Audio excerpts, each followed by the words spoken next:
Autism സെന്ററിലെ വിദ്യാർത്ഥികളുടെ Christmas പുതുവത്സരാഘോഷം നെന്മാറയിൽ നടന്നു.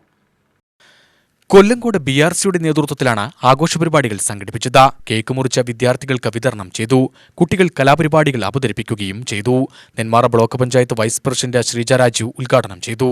പക്ഷേ ഓട്ടിസം സെന്ററുമായിട്ട് ബന്ധപ്പെട്ട് ഇവിടെ പഠിക്കുന്ന കുട്ടികൾക്ക് എത്രത്തോളം സൗകര്യങ്ങൾ ഈ വിഷയങ്ങളിൽ നമ്മൾ നേടിയെടുത്തിട്ടുണ്ടെന്ന് നമുക്ക് ചിലപ്പോൾ പറയാൻ കഴിയില്ല, അല്ലെ? നമ്മളൊരു വാഹനത്തിന്റെ കാര്യം നടത്തെ PTC നമ്മുടെ വിജയ് സാർ ഉള്ളപ്പോൾ തന്നെ കുട്ടികളെ അങ്ങോട്ടും ഇങ്ങോട്ടും എത്തിക്കുന്നതിന് ആവശ്യമായിട്ടൊരു വാഹന സൗകര്യം ഏർപ്പെടുത്തുന്നത് നമ്മൾ ചർച്ചയിൽ വന്നിട്ടുള്ളതാണ്.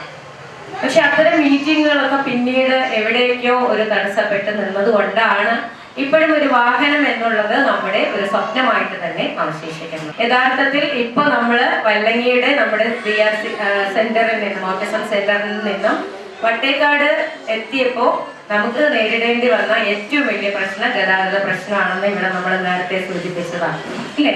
അങ്ങനെ ഒരു വാഹനം ഉണ്ടായിരുന്നുവെങ്കിൽ ഇങ്ങനെ ഒരു ഗതാഗത പ്രശ്നത്തിന്റെ പേരിൽ നമ്മള് ബുദ്ധിമുട്ടേണ്ടി വരില്ലായിരുന്നു. ഇത്തരം സംഘടനകളുടെ ഒപ്പം തന്നെ, അല്ലെങ്കിൽ സംഘടനകളും ജനപ്രതിനിധികളും ഇവിടുത്തെ ഉദ്യോഗസ്ഥരും ഒപ്പം തന്നെ ഓട്ടിസം ബാധിച്ച കുട്ടികളുടെ മാതാപിതാക്കളുടെയും പൂർണ്ണമായിട്ടുള്ള സഹകരണം ഉണ്ടെങ്കിൽ നമുക്ക് അത് സ്വപ്നമല്ല, അത് യാഥാർത്ഥ്യമാക്കാനുള്ള ഒരു ചുവടുവെപ്പായി മാറട്ടെ ഇന്നത്തെ ഈ ക്രിസ്മസ് ആഘോഷം. നെന്മാറ LP സ്കൂൾ പ്രധാനാധ്യാപിക പ്രജിത അധ്യക്ഷയായി. മുൻ JCI president Soman Vasthuhara, lions club president Viswanathan, vice president Mohanan, Suresh Anantharaman, Vineesh, Kabeer Haji, Abbas, Santhosh Palanthoni, Suresh എന്നിവർ ആശംസപ്രസംഗം നടത്തി. BRC ട്രെയിനർമാരായ അബു താഹിർ സ്വാഗതവും ഗീതു G. മധു നന്ദിയും പറഞ്ഞു.